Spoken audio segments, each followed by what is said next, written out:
Geraldo Alckmin rebate críticas contra seus aliados do Centrão.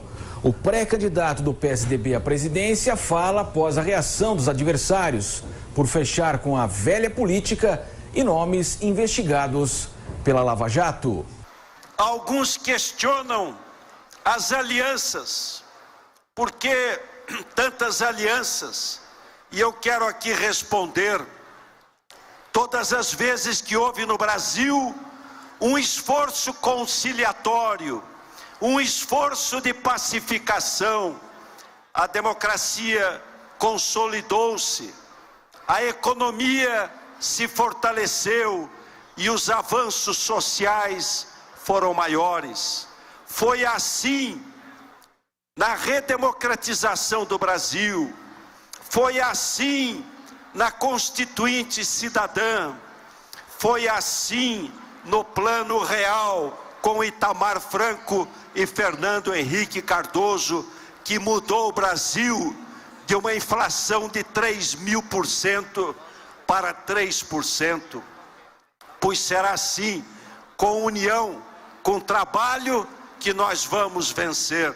Geraldo Alckmin participou da convenção estadual tucana, que confirmou João Dória como candidato ao governo de São Paulo. A convenção nacional do PSDB à presidência será realizada neste sábado, 4 de agosto, em Brasília. E aí, professor? Bem, cada um se alia com quem quiser, né? Eu, por exemplo, se fosse política, nunca serei, nunca ia me aliar com bandidos. A minha aliança é com o eleitor, né? Não com bandidos. E não precisa se aliar com bandidos para ser eleito, não é condição indispensável. Ao contrário do que reza a lenda de muitos, que é fundamental se aliar com os bandidos, porque sem os bandidos não governo. Mentira! Nós só podemos ter um bom governo sem os bandidos. Tanto no momento pré-eleitoral, eleitoral, como pós-eleitoral, que é no momento do governo propriamente dito. Mas isso, segundo, essa é a minha leitura. Não significa que a minha leitura esteja absolutamente correta, só exista essa, não. Tem outros que interpretam de forma diferente. A convenção eu acompanhei, grande parte dos abraços são falsos, né? Tem gente esperando tomar uma facada nas costas na hora que tem aqueles abraços efusivos, tal, né? Tava toda a turma lá, falaram, discursaram, foram carregados, tudo aquilo que eu acompanho no mínimo desde o final dos anos 40, início dos anos 50 do século passado. É mais ou menos o mesmo tipo de espetáculo.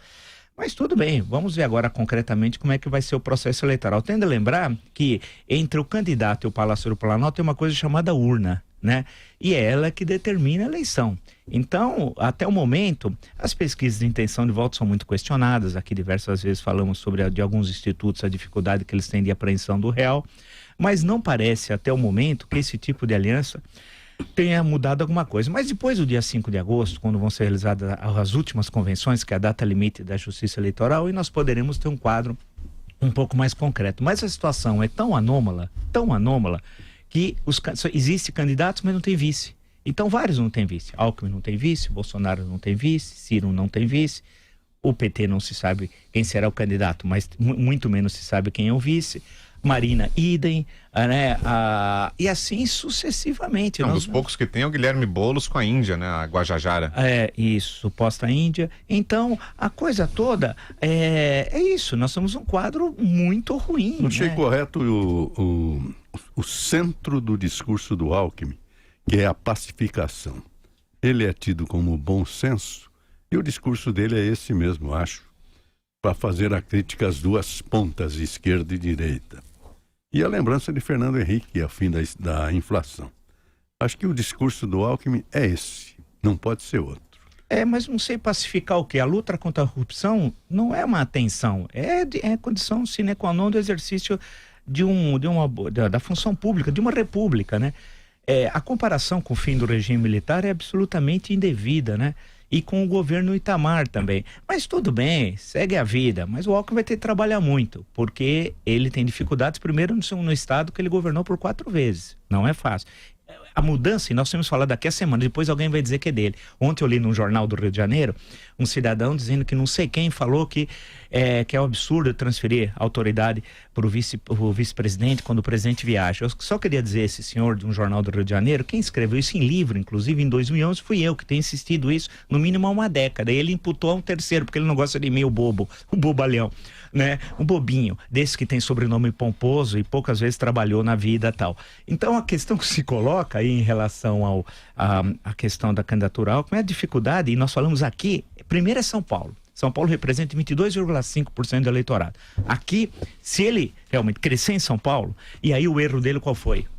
Márcio França. Aí que ele cometeu o erro lá atrás, quando ele insuflou Márcio França sair candidato. Rachou a base e ele acabou se enfraquecendo, além do desgaste natural de tanto tempo do PSDB à frente do governo estadual. Então ele vai ter de recompor esses cacos. Não é tarefa fácil.